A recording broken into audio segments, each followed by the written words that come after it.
Hey guys, tonight we're heading deep into the desert sands of ancient Egypt, where the sun sets in orange sheets behind temple columns, and the Nile glistens like melted copper in the distance. We're walking slowly, now bare feet against warm stone, your sandals tucked under one arm.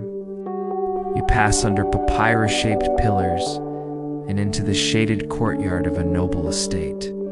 And there, just by a lily-covered pond, a pair of eyes watches you. Wide, glistening, impossibly gentle eyes. A gazelle. Not a wild one, not bound for a banquet. It's just there, quiet, blinking slowly. A pet. You might think you'd thrive in ancient Egypt, but be honest, you probably wouldn't last a day. Between the heat, the linen dress codes, and the sheer amount of incense, your modern senses would tap out by mid-morning. But that's okay. You're not here to survive it. You're here to drift through it. So before you get comfortable, take a moment to like the video and subscribe, but only if you genuinely enjoy what I do here. I'd love to know. Where are you listening from, and what time is it there? Drop it in the comments. Now dim the lights, maybe turn on a fan for that soft background hum, and let's ease into tonight's journey together. You're in Thebes now, or maybe Memphis. The precise geography doesn't matter, because the air here feels timeless. It smells of myrrh and warm stone, and your footsteps echo lightly in the halls. This particular noble family, whose name is faded from records, is part of the rising elite class of the 18th dynasty. They own land, supervise workers, and they own pets. It's not cats, although there's one sprawled across a sunbeam in the hallway. No, this household favors something a bit more. Leggy, a slender Nubian gazelle, tan as the dunes, tiptoes around the courtyard with all the caution of a dancer in a borrowed room. You watch it move like smoke over tile. It seems more like a living sculpture than a real animal, but it's very real. You hear the gentle clack of its hooves on stone, the soft huff of breath through its long nose. It pauses to inspect a date dropped from the breakfast tray. It sniffs it, declines it, typical gazelle. You follow a servant as they refill the water bowl, a wide alabaster dish, half full of lotus petals. Not necessary, but it adds a nice touch. The gazelle dips its head and drinks in long, still sips. You're told her name is something untranslatable now, but it roughly meant whispers among lilies. A name both accurate and poetic in the way ancient Egyptians so often managed.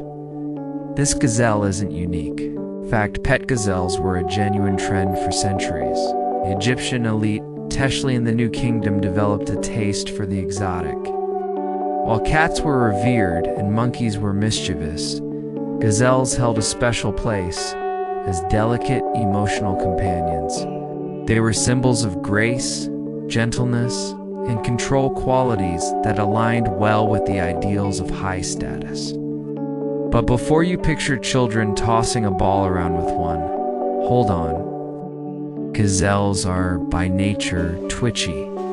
They spook at loud sounds, sudden movements, the mere idea of a breeze changing direction. So owning one meant crafting an environment that was by design.com. Still elegant. Owning a gazelle was a lifestyle choice. Not unlike buying an incredibly temperamental espresso machine today. It looked great, but the maintenance was a whole personality. You're handed a folded scroll part inventory, part brag sheet listing the noble's household items. Among the items, 2 ivory headrests, 12 pomade sandals, 1 water clock, 1 gazelle of Nubian origin. Listed between furniture and a pet monkey. No elaboration, just a name. But its placement tells you everything. This animal was part of the family, Some scholars argue the animals may have been decorative more than beloved. There are tomb paintings that show gazelles standing beside their owners, not unlike houseplants with hooves. But there are also depictions of them eating from hands, curled near feet, and even sharing bedsol, though that last one might be symbolic or aspirational. Historians still argue whether these images reflect everyday life or idealized dreams. Either way, the gazelle clearly mattered. You trail behind as the household prepares for the midday rest. Slaves draw sheer linen over the windows, softening the light into golden stripes. The gazelle curls beside a cushion, legs tucked delicately beneath her body. It's like a cat who's just realized she owns the room. A servant kneels and fans her gently with ostrich feathers, partly for comfort, partly for show. Another member of the household, possibly the lady of the house. Though records blur her identity, enters and offers the gazelle a bit of fig paste from a glazed dish. It's accepted this time. A small victory. The woman chuckles softly, strokes the gazelle's ear, and settles nearby with a reed pen. She begins writing a letter. The animal stays. You overhear fragments about grooming routines. Sandalwood oil for the hooves, a fine comb for the fur, no collars. Those were reserved for parade animals or royal processions. House gazelles roamed free or within carefully enclosed gardens. Gardens with trimmed hedges, shallow pools, and high walls to discourage leaps. A startled gazelle could clear nearly 6 feet if it wanted to, but a well-loved one, she stays put. Some guests arrive from a neighboring estate, and eye the gazelle with polite interest. One leans down and tries to feed it a honey date. Rejected. The guest hides the fruit quickly and pretends they were never holding it. You suppress a laugh. Outside, the breeze carries the scent of baked earth and something green papyrus, maybe. It's a warm smell, like history stretching out under the sun. And inside this quiet house, a gazelle naps beside a noblewoman who's now dozing mid-sentence, pen drifting across the page. You watch the rise and fall of her breath, and beside her, the same rhythm slower, longer, but in synchronizes from the sleeping pet. There's a soft clatter in the distance. The gazelle's ears twitch. You hold your breath. She doesn't move. The sound fades. She blinks, then closes her eyes again. You're still standing in the doorway, but everything is quieted. The servants have vanished behind curtains. The guests are whispering over wine. And in this still and sweet air, the oddness of it all feels perfectly normal. That you're in a desert palace, the nobles sleep through noon, that a wild animal, usually hunted for sport, now dreams beside its humans. And maybe, just maybe, you're starting to dream too. The light shifts slightly in the courtyard as the sun glides lazily toward afternoon. You don't notice it at first, just a warmer tint on the walls, a gentler shadow falling across the tiled floor. The gazelle wakes first, of course. You hear the smallest exhale, the shuffle of hooves as she unfolds herself with almost exaggerated grace, as if being watched. She is, always. She stretches not like a dog or a cat, but something more precise. Like a swan folding out of sleep, limbs long and angular.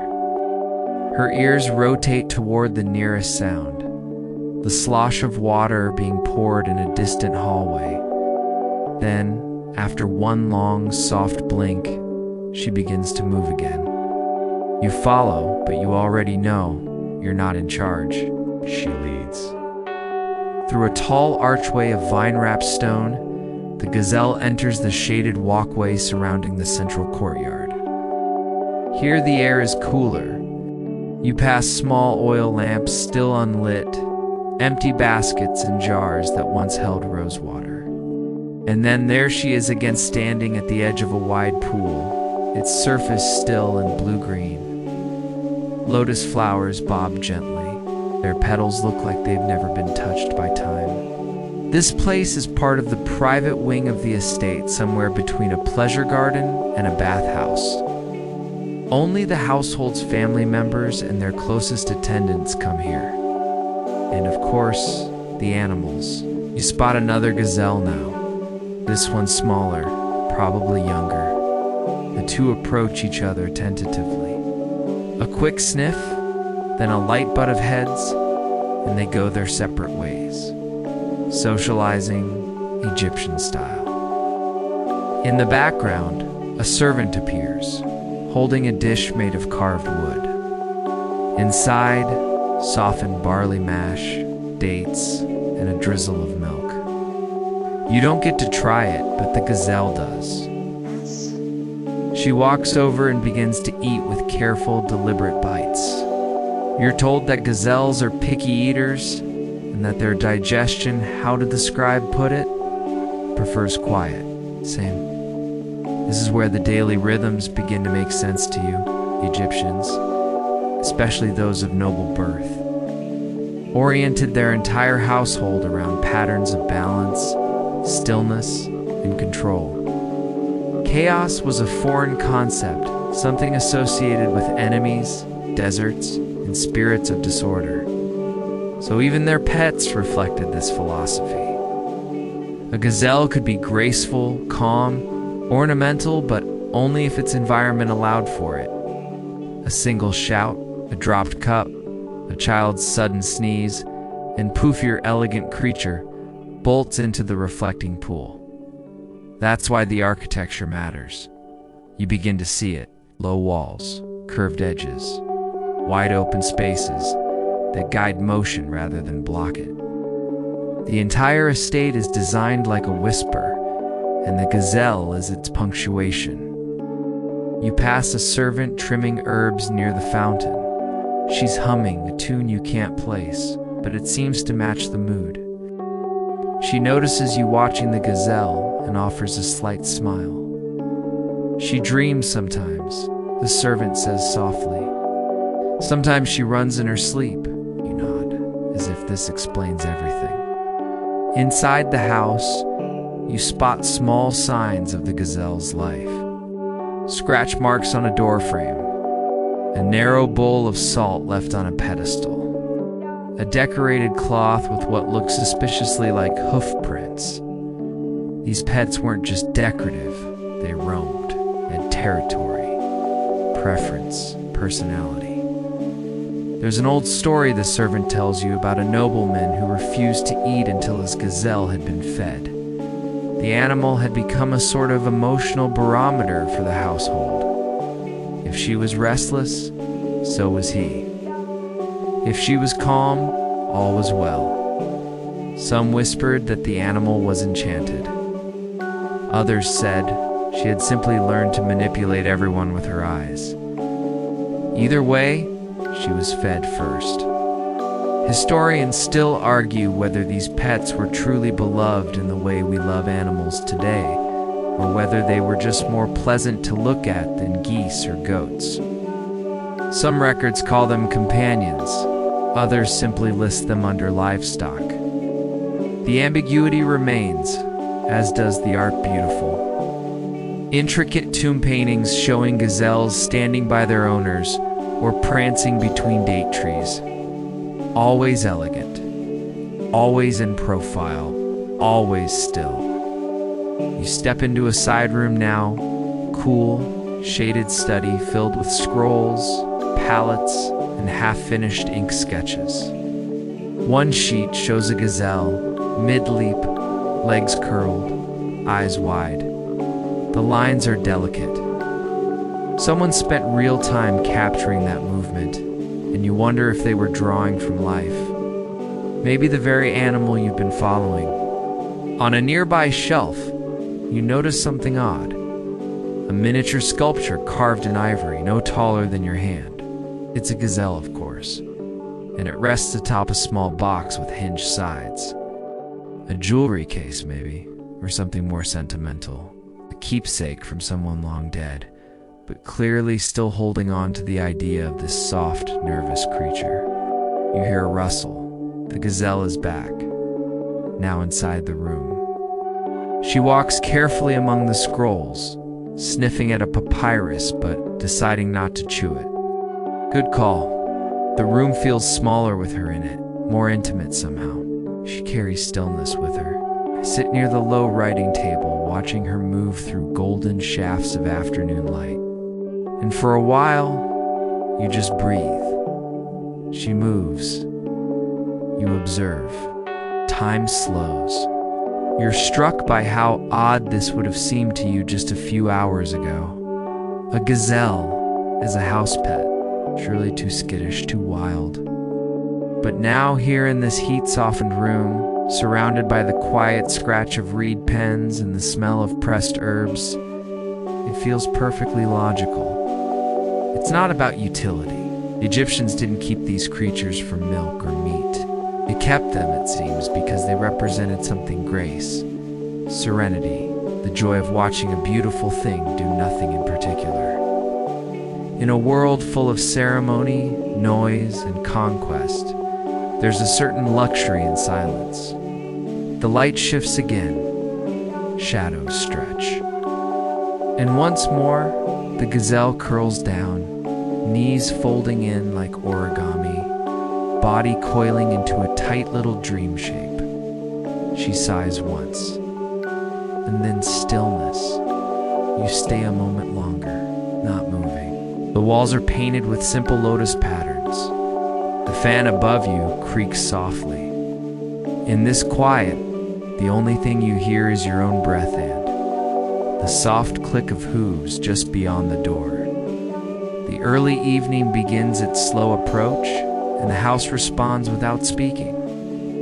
Lamps are lit, curtains are drawn. Someone somewhere plucks a soft tune on a harp, the melody weaving through the rooms like silk thread. You step back into the courtyard, and the air has changed cooler now, touched with the first sigh of night. The gazelle is already waiting there. She stands still, perfectly poised, ears flicking toward distant sounds. You get the sense she knows this is her time. No more guests to dodge, no more figs to refuse politely, just the quiet, the garden, and the hush of falling sun. But tonight, something's different. You're ushered toward a side gate of the estate, one that leads into the fields beyond. The servant smiles and explains, some nobles take their pets walking in the outer gardens just before moonrise. It helps them sleep. You're not sure if she means the nobles or the gazelles. You suspect it's both. Outside the estate's wall is a narrow path lined with tamarisk trees and shoulder-high reeds. The Nile, distant but ever-present, murmurs behind the wind. The gazelle walks ahead, guided by instinct and habit. Her hooves make almost no sound on the packed earth, but you follow, because there's nothing else to do. You learn that while pet gazelles were more common among nobles, they occasionally appeared in the homes of the wealthy middle-class scribes, priests, high-ranking artisans. Not everyone could afford the food, the space, or frankly, the patience required to keep a skittish, anxiety-prone antelope indoors. But those who did, oh, they made sure everyone knew. A merchant's wife, for example, once commissioned a mural where her household gazelle was painted next to her children's same size, same placement. In a way, it was a subtle status message. Look what we can afford to love. Not something useful, not something sacred, just something beautiful. You walk past a small shrine nestled among reeds. A faded carving shows a woman pouring water into a bowl as a gazelle looks on. It's unclear if this was meant to be a religious offering or just a cozy domestic scene immortalized in limestone. Historians still argue whether these depictions were ceremonial or literal. Some even suggest that the gazelles symbolized a kind of emotional, wealthy softness in the household that had been earned, not inherited. Your guide points out a low enclosure further along the path. It's overgrown now, but once served as a kind of petting garden for the estate. Here, young children could interact with the gazelles, feed them handfuls of barley, or attempt to braid flowers into their fur. This last one rarely worked out the gazelles ever particular, often sneezed the blossoms right off. In the hush of this fading light, you imagine a family strolling together. The nobleman with a staff, his wife in linen robes. The children giggling softly as a pair of gazelles trot just ahead, pausing now and then to sniff a vine or twitch at invisible flies. The entire scene has the sleepy pacing of a bedtime story, slow, fragrant, and oddly delicate. A breeze moves through the reeds and the gazelle turns her head sharply, just for a second, then relaxes. You're told she used to be more skittish, but she's learned the sounds of the garden. The rustle of papyrus doesn't frighten her anymore. It's the unexpected that gets her. A dog barking, a loud laugh, a dropped amphora.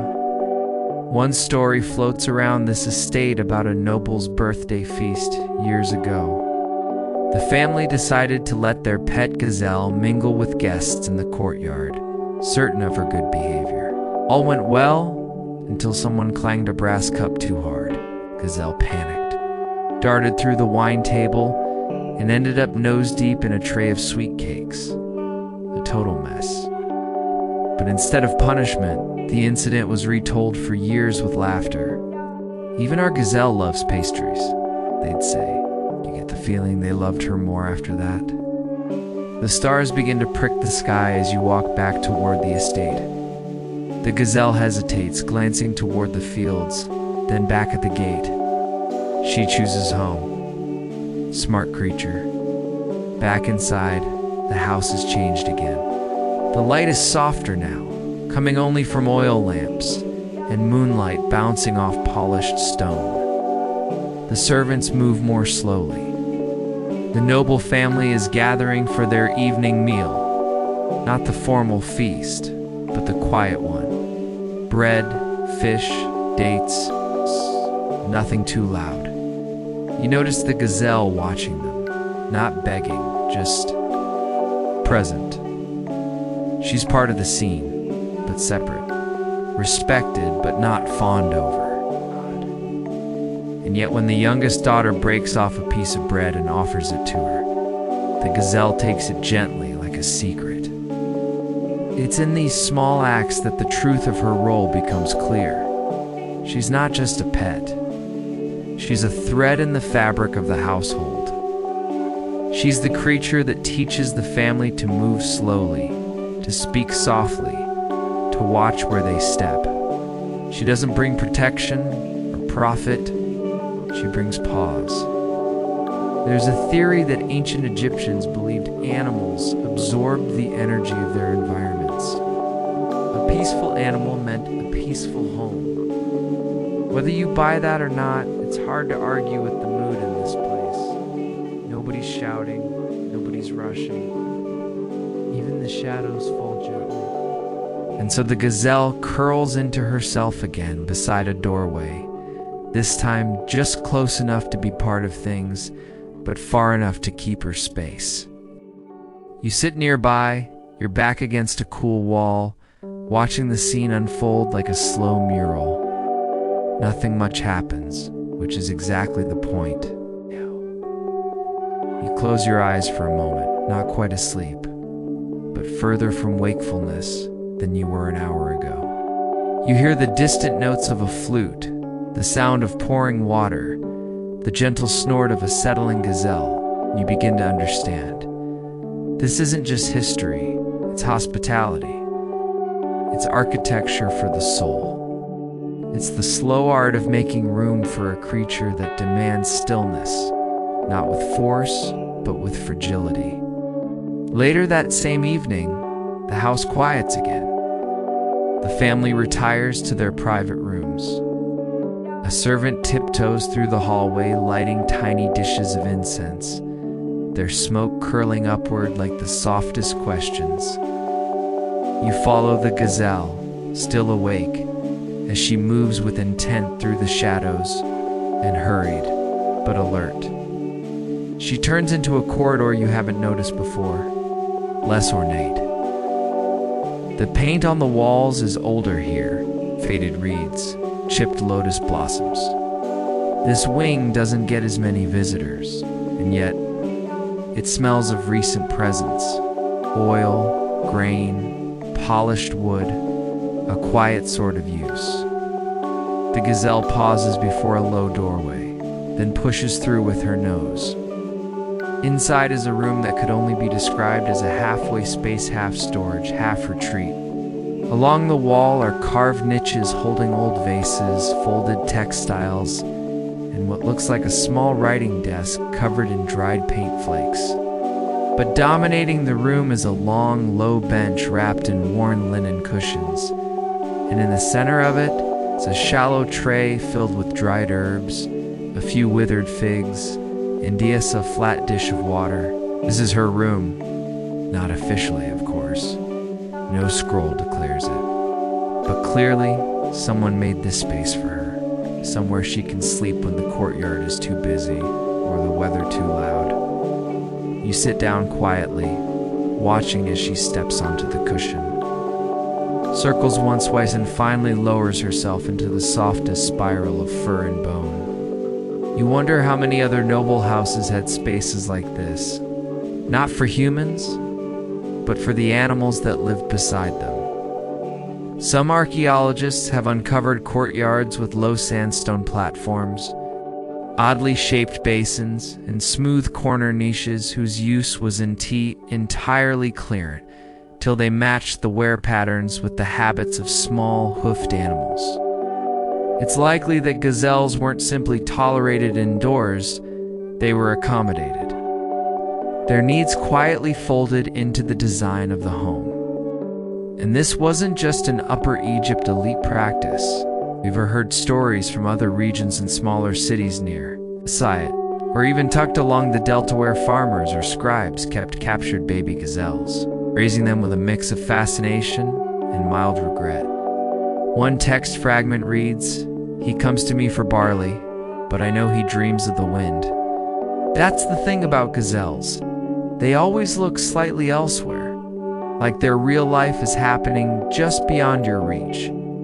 Here, in this quiet room though, there's no distance. She is utterly here. Her breathing slows. Her long lashes close. She twitches once, perhaps mid-dream, and then stills again. Carved stool catches your eye. You move closer, gently lifting it to inspect. On the underside, someone, perhaps a bored teenager with access to a sharp stylus, has etched a little gazelle. No names, no fanfare. Just the outline of an animal, sketched with surprising elegance. Legs folded, eyes closed. You imagine the moment? A sibling maybe, waiting for a scroll delivery? Or avoiding a lecture on etiquette? Absently carving the image of the house, pet possibly watching her nap while doing it? Just another member of the family turned into idol art? There's a sort of melancholy here too. It's not sadness exactly, but a softness. You get the sense that even though the gazelle is pampered, well-fed, protected, she is always slightly apart. Not just because of species, but because of temperament. She lives here, but she is never of here, and that distance makes her precious. Your guide appears again, as if summoned by your thoughts. She carries a small basket of offerings: dried sycamore figs, pressed barley cakes, a sprig of mint. "We leave these for her," she whispers, as she sets them gently on the tray. It's not because she needs them, but because she notices when they're not there. You nod. Of course she does. There's a faint scratching sound. The gazelle opens one eye, then closes it again. she's not worried. Not now.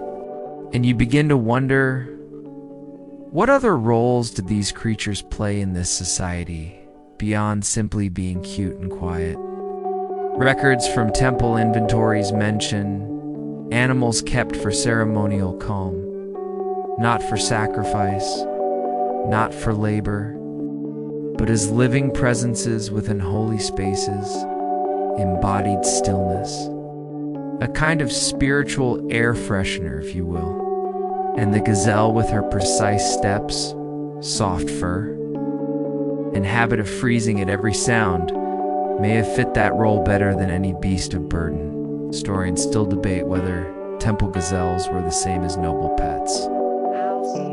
Some argue that the sacred animals were never allowed outside religious grounds. Others suggest they came from the same litters, chosen early for their temperament. There is even an inscription in the Temple of Karnak referring to the quiet-footed watchers of Ra, which some take to mean trained gazelles. And here is something strange. Some older healing texts reference the warmth of a gentle beast as a treatment for sleeplessness, anxiety, and spiritual disturbance. One remedy even prescribes a night spent beside a gazelle, provided she was calm, clean, and agreeable. You wonder what modern therapists would make of that? Probably needs more randomized trials. You glance back at the animal now, curled beside her little shrine of snacks and soft cloth. Breathing remains steady. Every so often her ear twitches. And that's all. You've stopped thinking of her as a pet, really. More like a thread. A stitch that holds together the fabric of this household, unnoticed until it breaks. Essential, precisely because she isn't useful. Outside, someone hums. A lullaby, maybe? Or just a servant easing their way through a long night shift. Either way, the tune finds its way through the walls and into the room, where it settles into the space like another cushion. You close your eyes again, just for a moment. The air smells like old linen and mint. The room feels smaller now, quieter, like the whole world has folded itself around this one sleeping creature. You are still. She is still. And together, in the hush of ancient plaster, in flickering oil light, you find the kind of peace that doesn't need explaining. It's morning again, though not that jarring kind of morning that comes with alarm bells and cold tile floors. No, this is an Egyptian morning warm, golden, and so quiet it seems like the whole world agreed to wake up slowly. You're already outside. The sun isn't high yet, and the household is in a gentle shuffle of preparation. Bread ovens smolder. Water jars are being filled, but the air remains slow, as if the day is tiptoeing forward rather than marching in. You stretch. The gazelle, just a few paces ahead, stretches too. She's been up longer than you, obviously. You catch sight of her beside a patch of clover growing along a courtyard wall. She chews slowly, eyes half-lidded, like someone savoring the last bite of a very familiar breakfast. A boy, perhaps 8 or 9, walks by holding a soft bundle wrapped in reed fibers. He sets it beside her with a kind of reverent, her morning treat. Inside, barley soaked in honey water and mashed dates. She glances at it, then back at her clover. She chooses the clover. The boy shrugs and walks off. Clearly, she wins most of these negotiations. The morning routine begins to unfold. Servants sweep the floors with bundled reeds. A young woman waters the flowering herbs near the edge of the estate garden. Somewhere behind you, the scribe yawns loudly, followed by the wet scratch of a reed pen testing ink. And through all of this, the gazelle just exists. You begin to realize she's not part of the routine. She is the routine. She doesn't perform or demand. She simply holds space, reminding everyone to move with softness, to observe without rushing. In temple texts from this era, there's a phrase repeated often: peace enters on still feet. Scholars aren't entirely sure what it refers to. A priest? Specific rite? But one particularly dreamy Egyptologist insists it's about gazelles.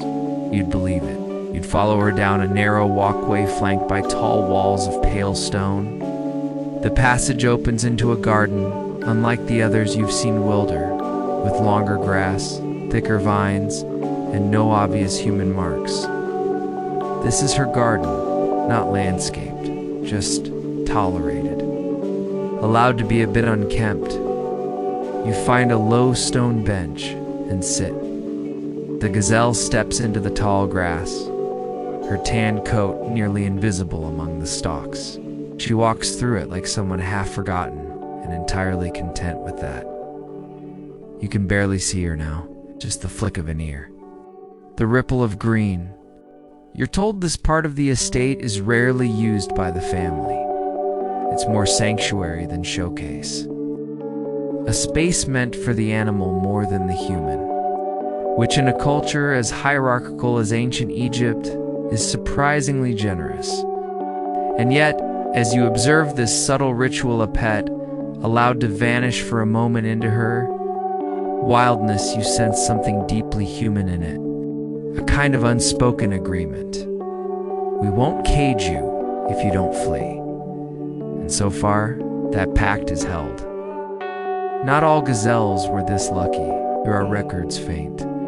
But real of exotic animals brought in from Nubia or Libya, kept in cramped courtyards, fed improperly, eventually forgotten. Sometimes the keeping of an exotic pet was more about showing off than companionship. But in this household at least, the animal seems to belong. You remember hearing of another estate, less refined, more military in function, where the general kept a pet gazelle strictly for target practice. A chilling detail. That story always ends the same way. The animal escapes one day and is never seen again, which probably means she didn't. But people need their legends. Back here in the garden, the gazelle reappears. It's just like that. Steps out of the grass, shakes once, and moves to a shaded spot near the wall. She curls down, almost folding herself into the earth, and rests her chin on her legs.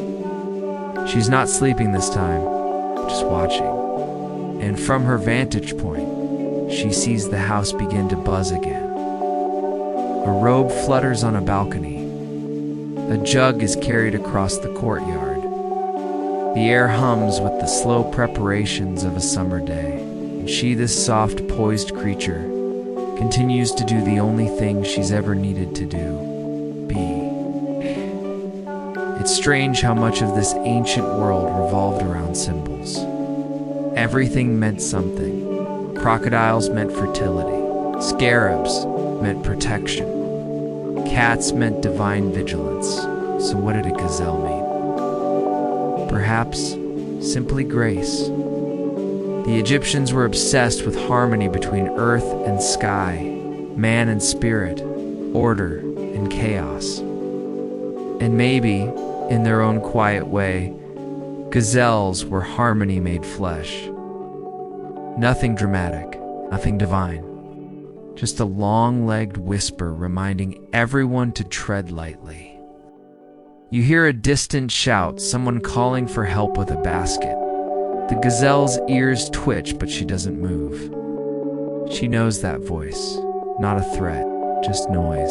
Watch her for a long while until the sun shifts high enough that even the garden's shadows begin to warm. She rises again, slow and elegant, and begins walking toward the far side of the estate. You follow because what else is there to do? You catch up just as she slips through another archway, this one leading into the wing where the family keeps their quietest treasures. Papyrus scrolls, ornamental fans, woven blankets older than anyone living, and in the center of it all, a small painted chest, its lid cracked slightly open. You glance inside. Inside is a simple ivory comb, a faded cloth, and folded very carefully a collar. Not for restraint. Decorative, woven with tiny blue stones and brass threading. You hold it up, and for a moment you see the gazelle wearing it, not in reality, but in a quiet imagined scene from decades ago. Maybe she wore it once for a procession, or maybe it belonged to another gazelle long gone. Either way, it's been saved, not discarded, not sold, held on to. As one might hold on to the memory of a calm day or a quiet walk through grass, you've set it down again, carefully, like a relic, because here it is. You're sitting now in a wide, shaded hall, lined with stone columns shaped like bundled papyrus reeds. The heat of midday presses gently against the outer walls, but in here, it's cool and dark, like the inside of a clay jar. The only movement comes from a gauzy curtain stirring at the far end, and the soft click of hooves as the gazelle wanders in. She's not alone. Today is something of a ceremonial day, though it's not grand or loud. The family is observing a quiet rite, a small procession through the estate honoring the coming of the flood season. While the main temples prepare for public rituals along the Nile, noble households stage their own versions, more intimate, more symbolic. The family has gathered in their finest linen, nothing gaudy, just formal. The air smells faintly of frankincense and bruised mint. A few musicians hum a slow rhythm on hand drums, low and steady. And then, as if on cue, the gazelle steps forward, her body brushed, her hooves oiled, and around her neck, that same bluestone collar you found earlier. She is not the centerpiece, but she is part of the choreography. She walks near the youngest daughter, who leads the line with a palm branch in her hand. No leash, no tether, just a mutual understanding. Step by step they move together. You trail behind quietly, the cool of the stone floor seeping into your feet. You realize now that this isn't performance, it's ritualized routine, a reenactment of balance. The gazelle doesn't need to understand the meaning of the procession. Her mere presence provides it. In the procession's center, someone carries a shallow bowl of water drawn from the Nile earlier that morning. It's meant to symbolize rebirth. Nearby, the family's most delicate possessions, papyrus scrolls, oil flasks, a faded amuletar walk through the hall like honored guests. And the gazelle? She keeps perfect pace, glancing now and then at the girl beside her, then forward again. Step, step, pause. There are records, slight, barely translated, that describe similar rituals in noble houses, where certain animals were chosen to absorb the intentions of peace. While cats were believed to keep out evil spirits, gazelles were said to welcome stillness in. They carry no fear, one fragment reads. They make still the soil where they step. Historians still argue whether this was literal belief or poetic flattery, but either way the result is the same: reverence. This is where the rite concludes, not with chanting or sacrifice, but with rest. The offerings are set down, musicians stop, servant brings out cool water, and the gazelle, finally, is allowed to curl on the softest mat near the window. She looks pleased. If a gazelle can look pleased, a soft laugh passes through the room. The father says something about how she walks straighter than his sons. Someone else jokes that she should be given her own room in the ancestral tomb. The comment earns a few raised eyebrows. Not because it's disrespectful, but because it's a little too sincere. You begin to understand. The gazelle is not a mascot. She's not decoration. She's something subtler, a gentle interruption. In a culture obsessed with control of nature, of the body, of legacy, this nervous, graceful creature demands gentleness without saying a word. And you see it again that evening, after the ritual is over. Back in the smaller courtyard, a scribe has taken up his stylus, not to record an inventory, not to log a shipment. He's sketching, quietly, slowly, the lines of a gazelle taking form on the reed-thin scroll. You glance at the drawing, this one different from the others. She's not in motion, she's not posing, she's resting. Long legs folded beneath her, eyes closed, ears relaxed, completely still. The scribe dips his pen again and adds something beneath the figure. Can't read all of it, some of the ink is blurred, but the phrase ends in, "Who walks without disturbing?" Later, you return to the hall alone. The torches have burned low. Moonlight cuts across the floor in neat ribbons. And in that moment, you think about how strange it is to love something that does not speak your language, does not obey, and might one day disappear without warning. And yet, the Egyptians did, or at least this family did. There is a scroll tucked in one alcove that tells of a noble woman who requested her favorite gazelle be buried with her. She walked beside me in gardens, it says, and taught my heart to go slowly. There's no record of whether the wish was fulfilled. But the mere fact that it was written down tells you everything. You head back to your sleeping mat now. The stars are thick overhead, clustered like beads on a necklace. The house is silent, except for the occasional creak of rope or the rustle of wind through papyrus blinds. The gazelle sleeps again beside the window. Her side rises and falls, slow and steady. And as you lie down, folding your hands beneath your head, you wonder not about pyramids or pharaohs, not about war or gold, but about this quiet creature who asked for nothing and was given sanctuary. In a world of gods and tombs and armies, she made her mark with silence, and somehow that was enough. You awaken to a sound so soft it barely qualifies as noise. The faint brushing of hooves on woven reed matting. The gazelle is already up, moving like a ghost through the corridor's first light. A band of sun stretches across the floor, and her coat gleams where it passes through, warm, golden, almost divine. Sit up slowly, careful not to startle her. She looks at you, then back to her path. She knows her route, her purpose. You're simply in her quiet orbit. Today, you've been invited to accompany her to the market. That's right, the market. Not as a buyer, of course.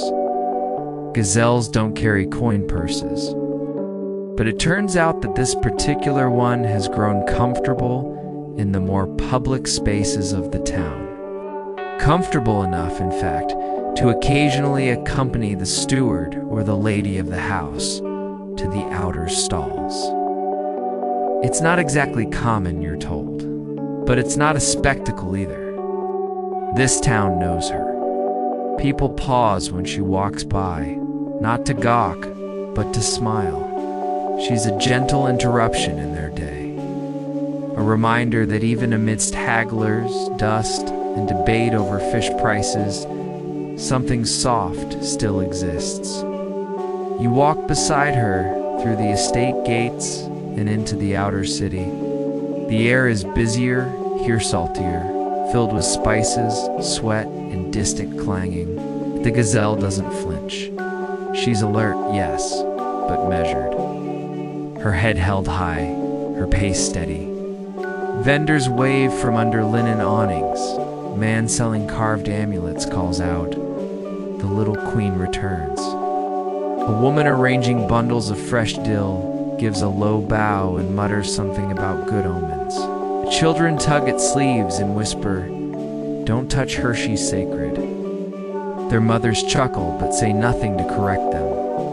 It's not official religion. She's not listed among the gods.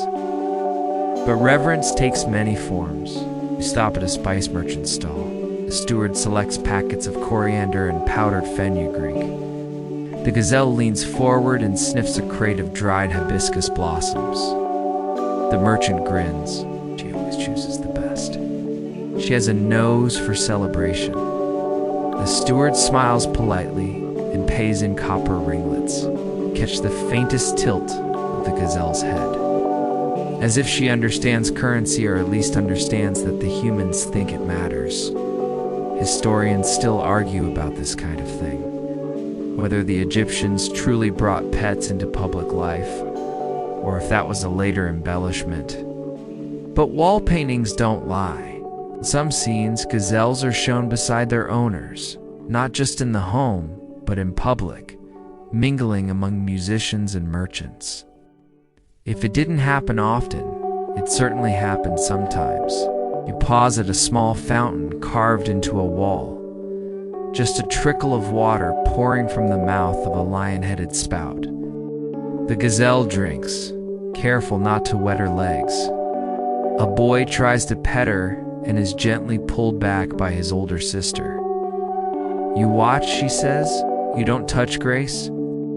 There's a short alley near the edge of the market that opens into a pocket garden, just a rectangle of herbs, a few palm trees, and a bench. The steward leads the gazelle here to rest before returning home. You sit quietly beside her as the bustle fades behind you. She's still, but not rigid. You can see her nostrils twitching, her ears adjusting like tiny satellites. Even here she is aware, but not afraid. You think about what it means for an animal like this, bred for speed. Born for the open scrublands to walk freely through a market and settle calmly in a garden. It speaks less to training and more to trust. Somewhere along the way, this creature decided the world was safe enough to stop running. That trust, fragile as it may be, holds the whole relationship together. A servant appears, carrying a small linen pouch. He pulls out a sweet barley cake and offers it. The gazelle takes it gently, one nibble at a time. Then she lowers her head and rests it on her folded legs. Nap time, you ask yourself? What is this really? A luxury? A living ornament? A household's peculiar pride? Or is she something more, an anchor to a slower rhythm of life? A living reminder to pause, to soften, to notice the silence between footsteps. There's a clay tablet in a nearby archive that contains a poem, unsigned. It's fragmentary, but the lines still read. I fed her with my own hands, and the sun bent around her body. She never spoke, but in her stillness, I heard the gods. It's not bad for something scratched by candlelight 3,000 years ago. You sit with the gazelle for a while longer, the scent of mint and cumin drifting in from the nearby stalls. The garden is modest, just enough shade, just enough green butt here, with her beside you. It feels like the center of the world. Eventually, it's time to return. The steward stands, brushing dust from his robes. The gazelle rises too, graceful as always, and begins her walk home. The town seems calmer on the way back, like everyone's heartbeats slowed slightly after seeing her. You step through the estate gates again. The shade of the inner courtyard welcomes you like an old friend. The gazelle pauses, then walks toward the familiar comfort of her mat near the fountain. She sighs once, long and low, and then she sleeps. Afternoon, and the estate arrives like a lullaby, subtle, slow, and thick with heat. The kind of heat that wraps around stone and settles into fabric, that makes even birdsong sound tired. The air smells of lemon balm and sun-warmed grain, and for a moment you don't move. You simply sit beside the courtyard wall watching. The gazelle is awake again, but she's not rushing anywhere. She stretches with that strange elegance only animals possess legs, unfolding like origami, spine arcing in a soft ripple. She rises and walks with no purpose, just a kind of exploratory drifting. You follow. The household itself seems to echo her pace. A woman turns papyrus scrolls without urgency. Two servants gossip over linen folding. Even the kitchen, usually bustling with frantic preparations, is caught in this heat-induced trance. Flatbreads puff slowly in a clay oven, and the cook brushes honey glaze without looking up. And still, the gazelle glides between everyone like a living breeze, not demanding attention, but always noticed, always part of the texture. You're led to a side wing, a quieter part of the house used for craftwork and storage. Here in the filtered light between wooden beams, artisans sit on woven mats shaping ivory, combing flax and dyeing linen. They glance up, smile at the gazelle, then return to their work. Clearly, she's a regular visitor. She pauses beside a woman who's embroidering a sash with tiny cobalt beads. The woman gently lifts one of the beads and holds it toward the gazelle. A joke, probably. The gazelle sniffs it, unimpressed, and moves on. The woman chuckles softly and adds the bead to her thread anyway. Historians sometimes overlook these spaces, these quiet, functional rooms where life unfolded in small, repetitive gestures. But here's where you begin to understand. This was the heart of the house. Not the grand hall or the decorated shrine. Not the incense-scented library or the imported marbled atrium. It was here in the pulse of craft and chatter that a house lived. And among it all, the gazelle moved like a blessing. There's an unfinished mural on one wall, just outlines, faint pigment. Shows a family seated under date palms, children playing at their feet. Next to them, almost hidden, a small tan shape with long legs and alert ears. A pet, yes, but also a participant. We retold of a noble woman from a nearby region who once described her pet gazelle as my silence, stitched to my feet. A poetic phrase, though scholars still debate whether she meant emotional comfort or the fact that the animal followed her so closely it became part of her shadow, possibly both. In the workshop, the gazelle curls up in a corner where the sun hits just right. One artisan shifts a basket to make space for her. Another nudges a pottery shard out of her reach. No orders, no instructions. Just an unspoken agreement. She belongs here. The artisans continue their work. One hums. Another tells a soft, silly story about a neighbor who mistook their goose for a god. The room smells of straw and wet pigment.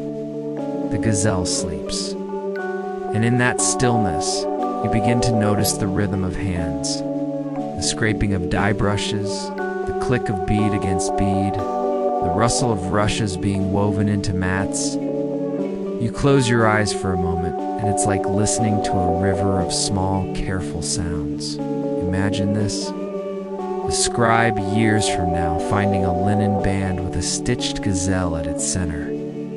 No context, no name, just the figure curled in sleep. He might wonder if it was a symbol of peace, a crest, a prayer, and he wouldn't be wrong. You open your eyes. The gazelle is still sleeping, legs tucked neatly, ears twitching in rhythm with her dreams. Someone walks in from the sunlit hallway with a dish of water and a scrap of palm leaf shade to drape over the doorway. Not because they were told to, just because they noticed. That's the thing about her. She inspires attentiveness, not Not awe, not urgency. Just that gentle, golden kind of care that often gets forgotten in louder histories. You're reminded of a myth rare. Half lost where the god Thoth sends a gazelle to guide a grieving queen through the underworld. The animal doesn't speak, doesn't lead, simply walks beside her until she's ready to return. The message: some journeys don't need maps, just company. A whisper of breeze stirs the doorway curtain. The gazelle lifts her head, then lowers it again. No threat, no reason to move. You settle into the wall's coolness behind you and begin to drift. The artisans work. The gazelle breathes. Afternoon thickens like honey. And in this quiet workshop, where beads are strung and linen is smoothed and history leaves no names, something rare has happened. You've stopped thinking in centuries. You've stopped trying to understand the grand designs of pharaohs or the architecture of power. You're simply here, breathing, listening, watching a sleeping animal soften a room built for labor. Time flows differently now. Afternoon drips into early evening like oil from a clay jug, slow, deliberate, with no need for measure. The house is preparing for its quietest meal of the day, the dusk meal, not the formal supper, but something softer. Leftovers, fruits, chilled wine from amphorae, buried in the earth for hours. The kind of meal eaten without conversation. Just the sounds of chewing, pouring, and sighing. And of course, the gentle rhythm of hooves as the gazelle makes her rounds. She emerges from the workshop wing blinking, still shaking sleep from her long limbs. A yawn not vocal, but visible ripples through her face as she stretches. Someone laughs quietly. Servant offers her a fig. She sniffs it, takes half, drops the rest with theatrical precision. You follow her into the garden again. This time she's not seeking clover or mint. She's following scent trails. Her own, perhaps. Or that of a lizard that passed hours ago. She sniffs a low bowl of water, but doesn't drink. Pauses beside the tree where a cat sleeps in the high branches. She's not bothered. The cat knows better. The garden is thicker now with the scent of warm earth and crushed herbs. A nearby brazier crackles softly. Someone is toasting coriander seeds. Catch the faintest aroma of roasted garlic and honeyed onions. The kind of meal that fills your nose before it reaches your mouth. The gazelle doesn't eat cooked food, but she likes to be near it. A habit formed from curiosity, or perhaps simply a long history of being welcomed to every part of the household. She lingers near the cooking alcove, then steps through a doorway you haven't noticed before. Inside is the informal dining space, a room with low tables, long mats, and a thick air of satisfaction. The family sits in loose robes, reclining as they nibble, sip, rest. The gazelle enters without ceremony. No one calls her. No one gestures. She simply steps into the space and chooses a corner near the youngest son, who has saved her a scrap of melon. This is not indulgence. This is rhythm. Historians sometimes get tripped up here. Is this animal really allowed to enter the dining room? Wouldn't that break religious codes or household structure? But again, the evidence speaks softly but clearly. Fragments of wall paintings show animals beside meals, sometimes dogs, sometimes cats, and yes, occasionally gazelles. Scrolls refer to the guest who does not eat, but is always full. A poetic way of describing a presence that adds nothing, and yet somehow completes the scene. Tonight the gazelle does nothing remarkable. She eats her melon. She sits. She scratches her neck on the table leg. She closes her eyes. But in doing so, she becomes the punctuation mark on the family's day. The full stop that signals. Now we rest.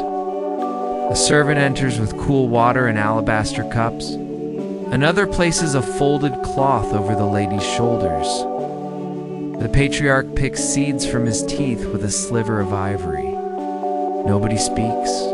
Nobody has to. And yet there's communication happening all over the room. Glances, small smiles. The quiet language of people who've learned to share space without competing for it. The gazelle is their ambassador of silence.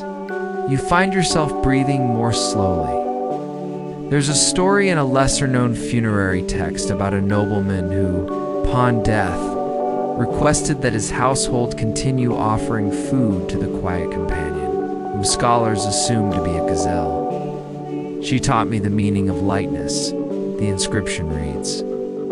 Not in weight, but in presence. You wonder if she knew. If the gazelle had any sense of her role, or if, like all truly sacred things, she was just living her life. A servant gently clears the melon rind from beside her. The gazelle stands. She doesn't leave immediately, just turns, as if reminding everyone that night is coming and movement must resume. Outside, the sky is pink and blue in that impossible way that only happens when the air is thick with heat and dust and silence. The torches are lit. The house shifts again, neither active nor asleep, but floating somewhere between. The gazelle makes one final round, stepping softly past the doorways of each family member. A ritual, perhaps, or just habit.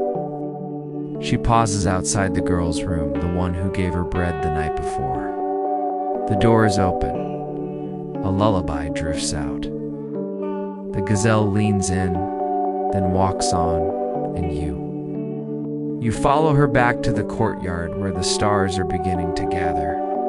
She settles in her usual spot. No drama, no flourish. It's just a slow fold of limbs, a soft breath, and stillness. You lie down nearby, eyes on the sky. The breeze carries traces of mint, oil, fig, and sleep. The scent of a day well lived. And beside you, a creature who did nothing extraordinary, and in doing so made everything feel sacred, not through force, not through wisdom, but through presence. The stars over the estate begin to thicken, gathering like dust motes caught in the fabric of the night. Somewhere, a jar lid closes. A final torch is snuffed, and slowly, like a great beast, easing down into its own warmth, the household drifts into silence. You're still awake. The air is soft, now barely moving, barely thinking. Even the insects hum more slowly. And across the courtyard, curled in her usual spot, the gazelle sleeps. Not deeply, but with trust. Every now and then she twitches, not out of fear, but memory. Her legs jerk, subtly rehearsing a run she hasn't made in years. You wonder what she dreams of. A field. Another gazelle. A fig just out of reach. Or maybe nothing at all. Maybe sleep, for her, is simply peace without narration. You take a slow breath. An old household scroll tucked in a merchant archive that reads, "When the silence of night returns." Words have fled. We ask only for two things: cool air and the company of something calm. You glance over. She's still calm. It's easy to forget how rare that is. This creature who should, by all accounts, be anxious, flighty, fragile. And yet here she is, breathing in the dark, not as prey, not as guest, but as resident. And this is the part history never really captures, the way presence changes people. It's one thing to say the Egyptians kept animals as pets. It's another thing entirely to understand how the quiet of those animals shaped the rhythm of a home. Even in death, they lingered. Some tombs, especially those of the upper class, included depictions of gazelles, etched into offering tables, painted behind thrones, even carved onto the legs of beds. Not dramatic images, just peaceful ones. Always curled, always watching. Archaeologists still debate their purpose. Some claim symbolic fertility. Others suggest they were merely decorative. But there's one Stela small one, no taller than your knee, inscribed with a phrase that makes the answer simpler. To remind me of peace when I forget. That's what she is, you realize. Duh. Not to power or property or legacy, but to something softer. Something is lively lost in the clamor of life. A child's laugh echoes faintly down the hall. Then silence again. You turn your head. The gazelle opens one eye. She sees you, holds your gaze, then slowly closes it again. She knows you're there. There's an old folk belief, mostly ignored by formal scribes, but whispered in kitchen corners and servant halls, that animals absorb the echoes of a house, that if treated well, they carry away the sadness, that their stillness soaks up fear, and that their breath in the dark smooths out the day's sharp edges. You think of the way the mat is always set for her, of how the artisan shifted to make room, of how the boy in the market gave her melon without asking. These are not the acts of indulgence, they're acts of ritual, small repetitions that over time become sacred. And perhaps the gazelle, in her own soft way, performs a ritual too. She walks the same paths, pauses at the same doorways, sleeps in the same beam of moonlight, as if reminding the house. Here is where calm lives. Here is where breath returns. You hear a nightjar outside the wall, a soft call, one note, and quiet again. The stars seem lower now, the air cooler. You glance again, the gazelle is completely still. Could almost mistake her for a statue, were it not for the gentle rise and fall of her ribs. Her sleep is undisturbed, anchored by routine, protected by familiarity. And in a strange way, you feel protected too, by her presence, by the steadiness of her life, by the fact that despite wars and dynasties and floods and funerals, someone in this house once said, "Let her stay," and so she did. There's a lull in time now, a pause too wide to step across. You think about how many other animals were allowed this grace, how many other homes carved out corners not just for survival, but for quiet. Maybe not many, but some. And sometimes, some is enough. The breeze shifts again, the reed mat rustles. Someone breathes out, long and low, from another room. And in the courtyard, beside the last bowl of water, the gazelle sleeps like she belongs, because here she does. Morning returns not suddenly, but as a gentle unfolding. First the light changes, then the scents, then the sounds. You wake before the first footsteps echo through the hallways, before the servants begin their rustling, before the courtyard is warmed by the sun. The gazelle's already standing. She's watching the sky, or maybe the tree, or maybe nothing at all. Her stance is soft but certain, as if the stillness of the night has been gently folded up and packed into her bones for safekeeping. You sit up quietly. There's no need to speak. Today feels different, not grand or ominous, just rare. You've been invited beyond the estate, toward the river. It's not a trip they take often with her, but sometimes, especially at the start of a new lunar cycle. The family walks the path to the Nile to make small offerings. And yes, the gazelle goes too. There's an unspoken reverence in the preparation. The basket is packed, figs, sprigs of sweet marjoram, a vial of scented oil. A thin length of linen is wrapped around the basket's rim to keep everything in place. A servant opens the front gate, not with force, but with a kind of theatrical slowness. Ash! The gazelle steps forward, then pauses. You watch as she tilts her head toward the east, sniffing the softest edge of the breeze. Then she begins to walk. There are no roads here, only worn footpaths winding through tall grass, broken stone, and morning silence. You pass olive trees, their branches already shifting in the new sun, and flocks of ibis rising, slow and startled, from shallow pools. No one rushes. Even the family's pace seems borrowed from the animal that walks just ahead of them. You come to a small plateau overlooking the Nile. It's not a grand temple site, just a flat space, marked by a single standing stone, worn smooth from years of small personal rituals. The family spreads a reed mat. The basket is opened.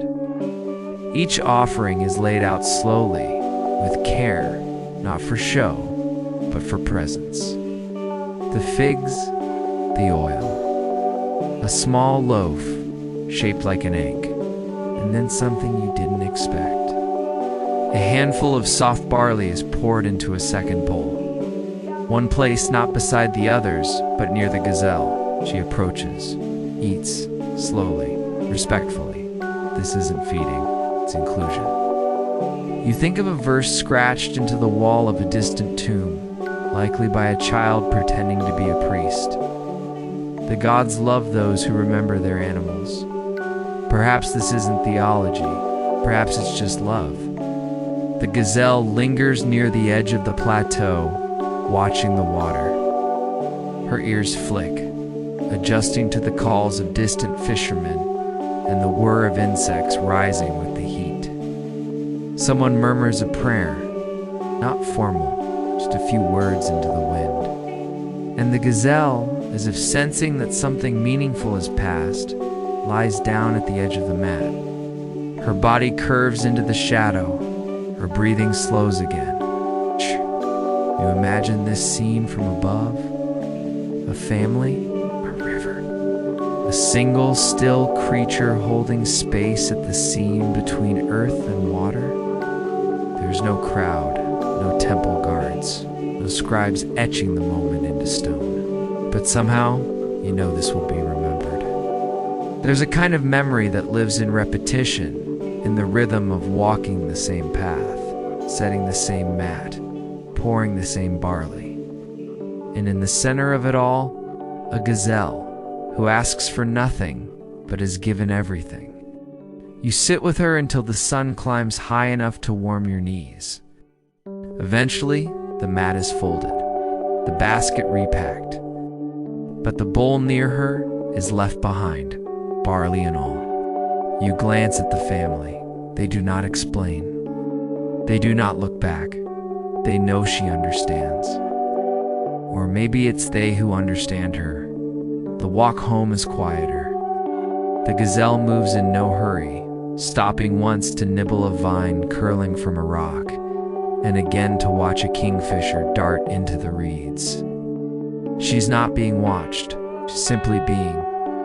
A servant hums a slow tune, probably older than anyone here can name. You recognize no words, but the tone is clear. Gratitude, stillness, return.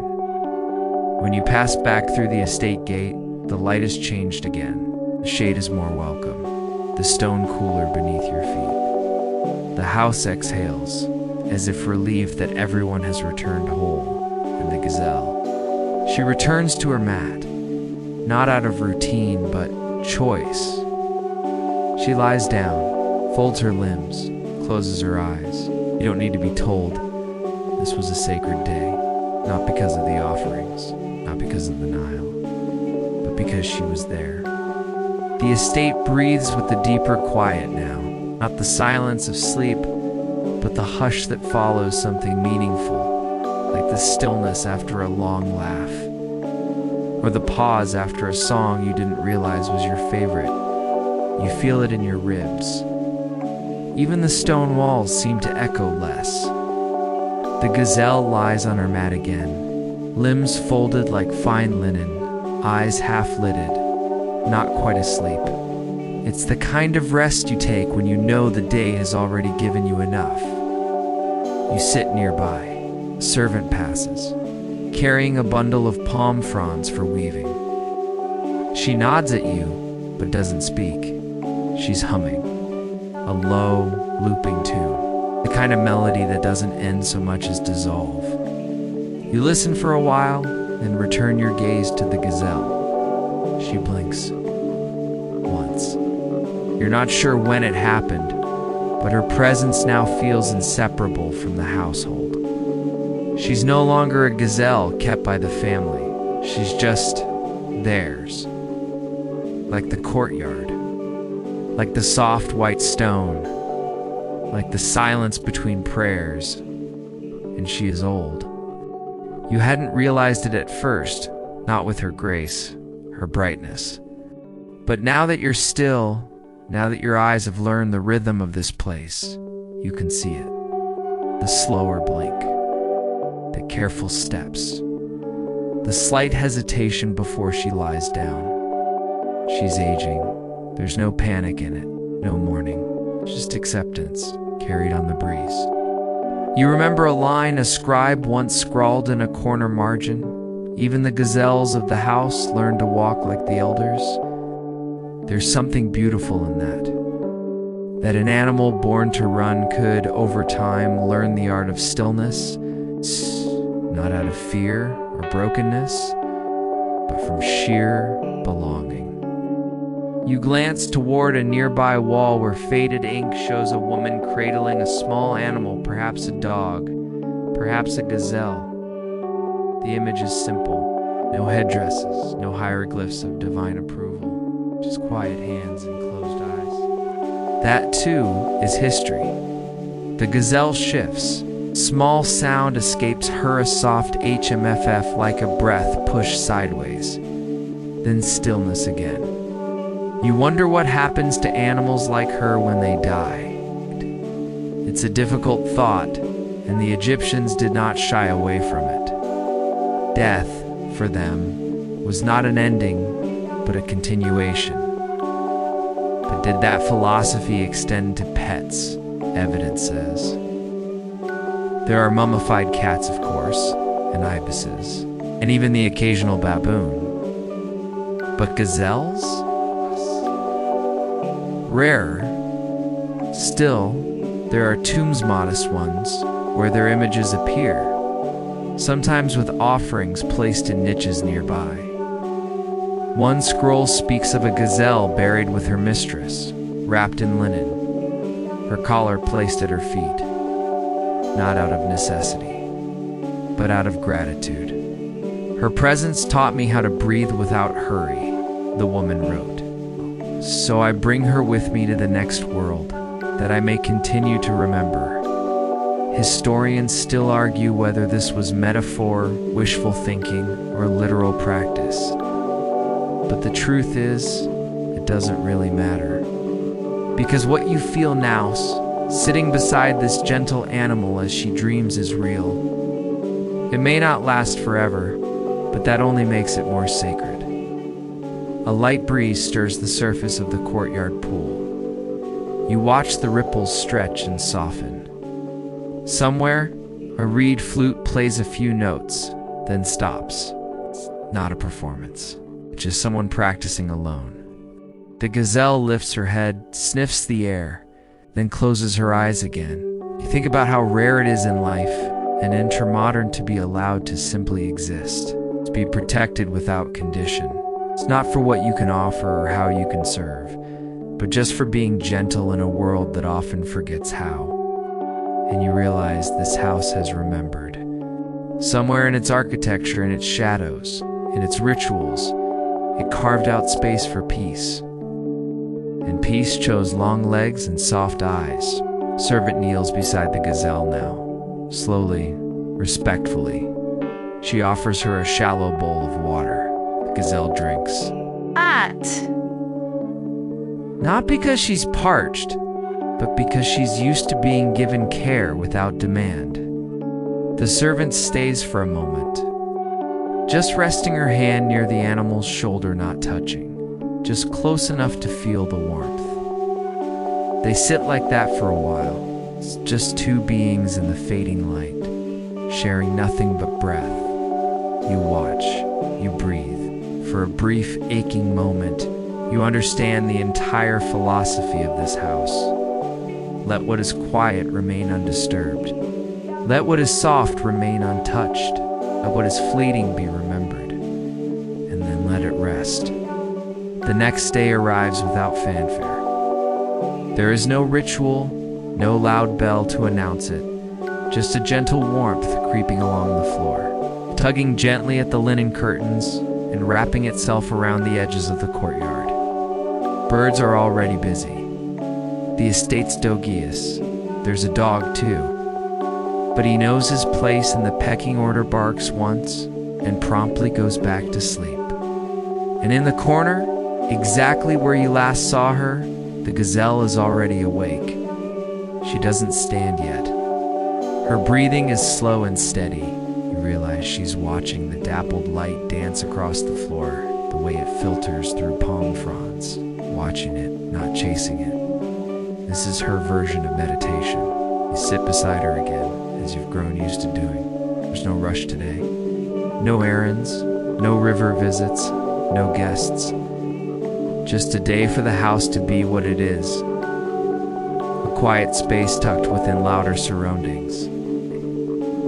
A steward passes, nods toward the animal, and mutters, "She's been here longer than the youngest son."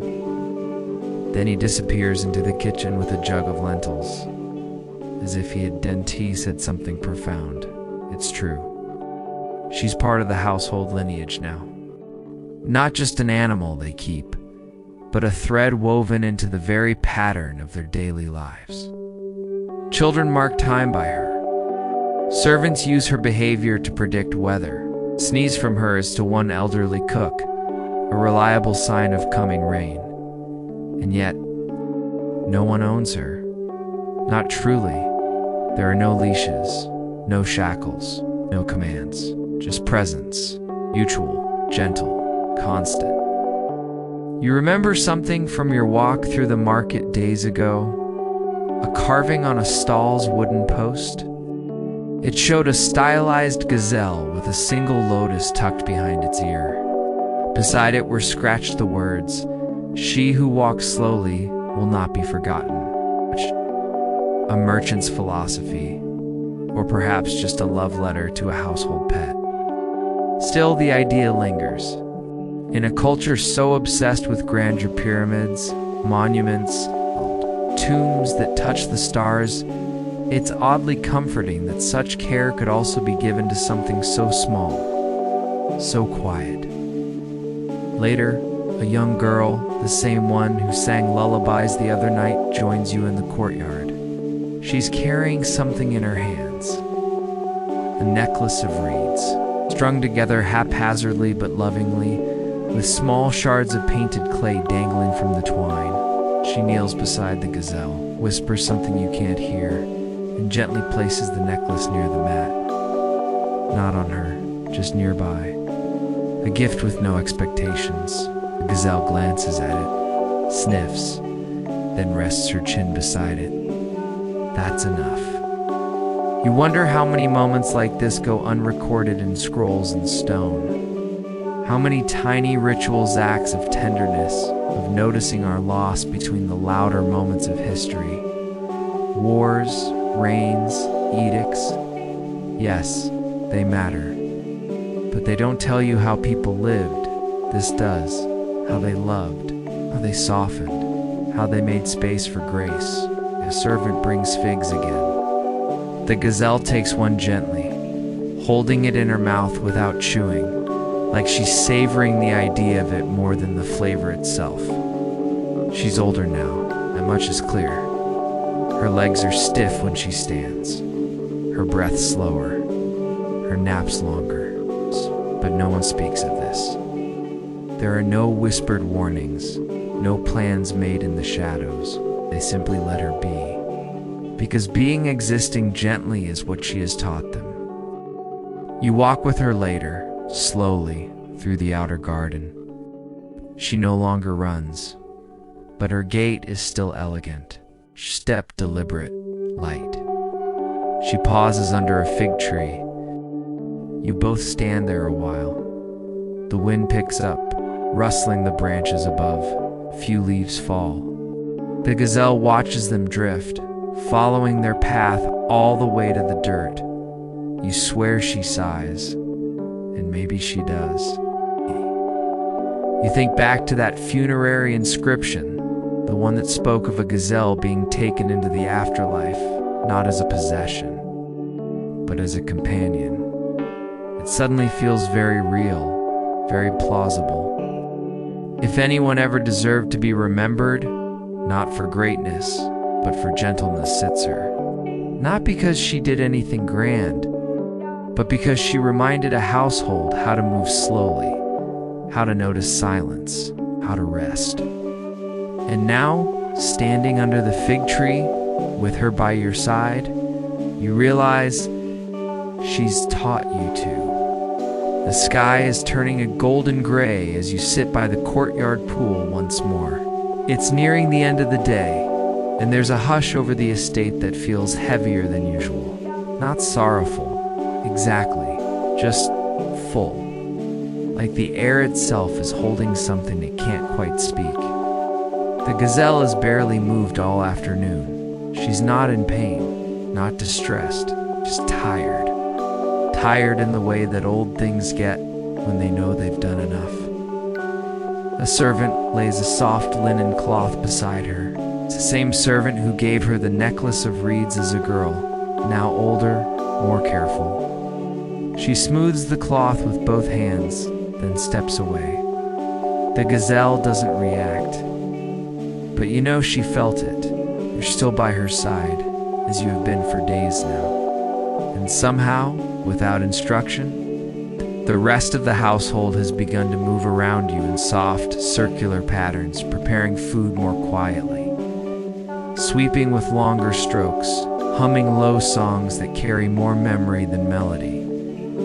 It's as if everyone knows this rhythm is winding down. You think of that old merchant carving again. She who walks slowly will not be forgotten. She's not walking today, but she is present.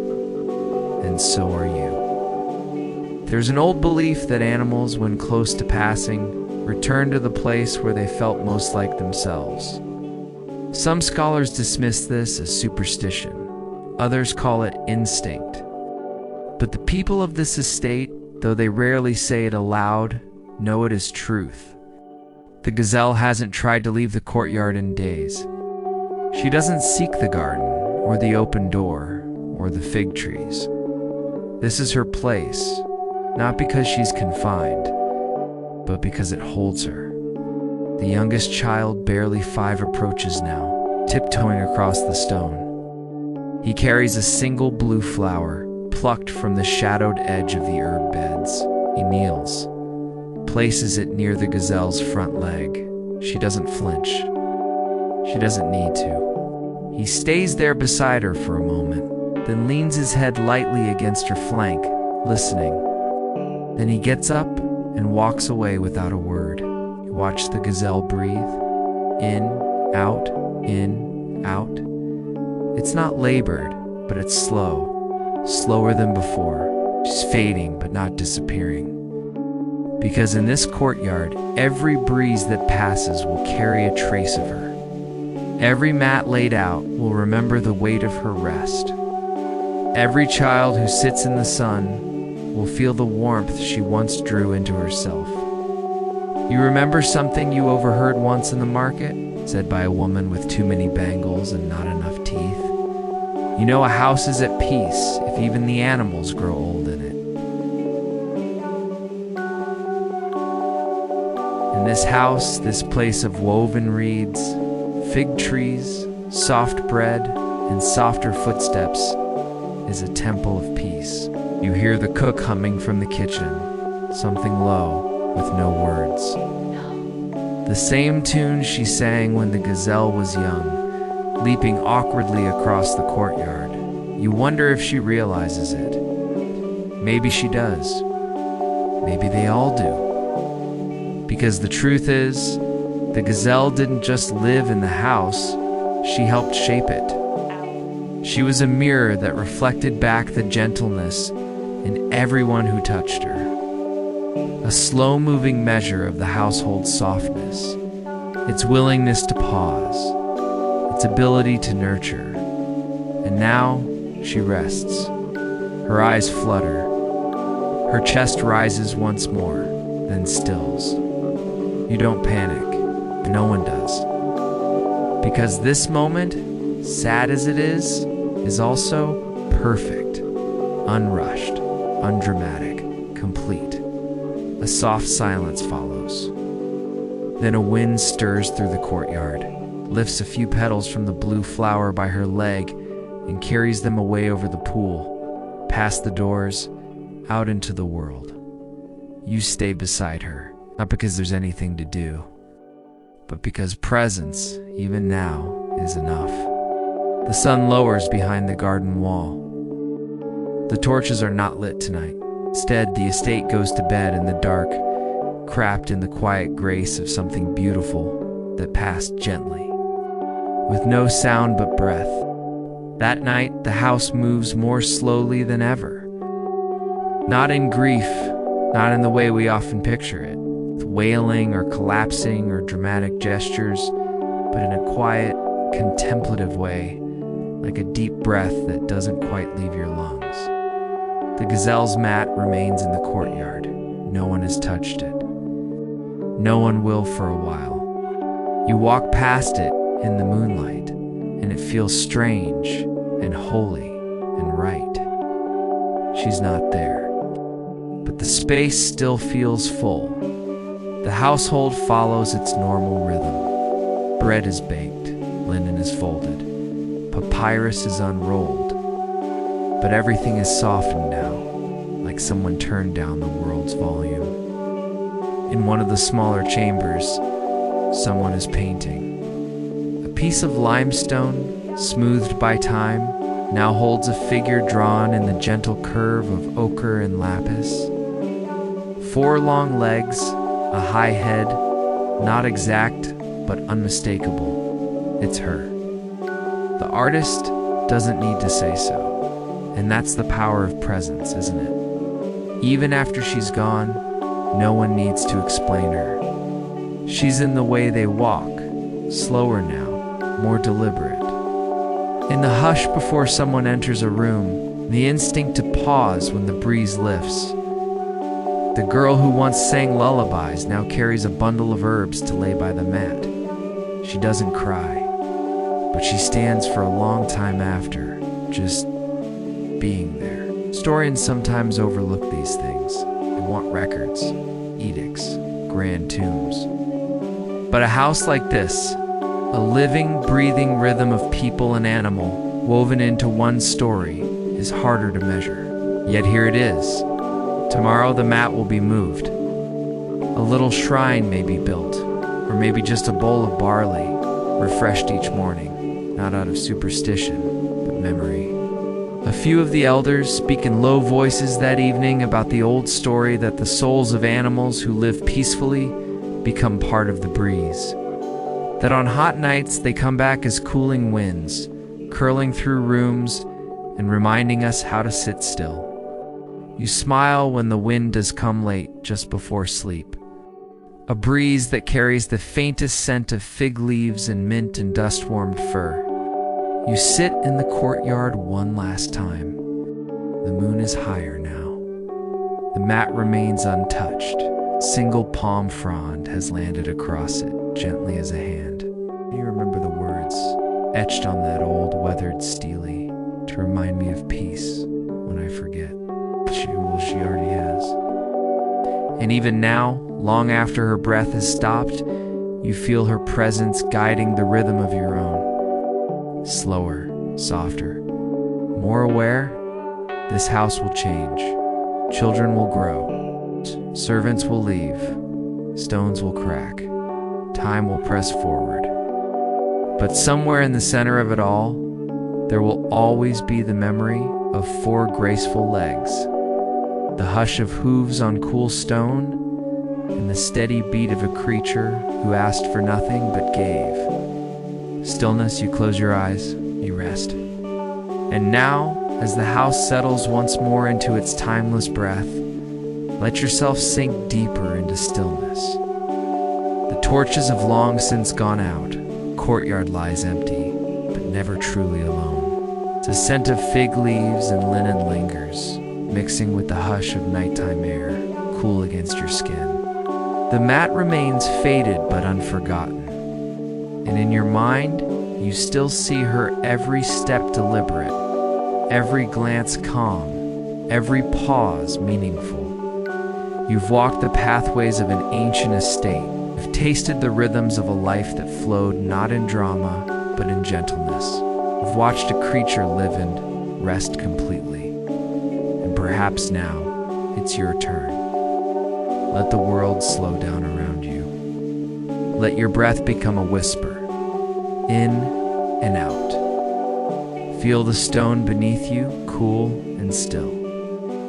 Feel the night wrap around you like linen worn smooth by years of touch. You don't need to remember the names or the dates or the monuments. You only need to remember the quiet, the gaze of an old gazelle at peace, the house that chose to follow her rhythm. So wherever you are, whatever time, whatever place, know that you are welcome here.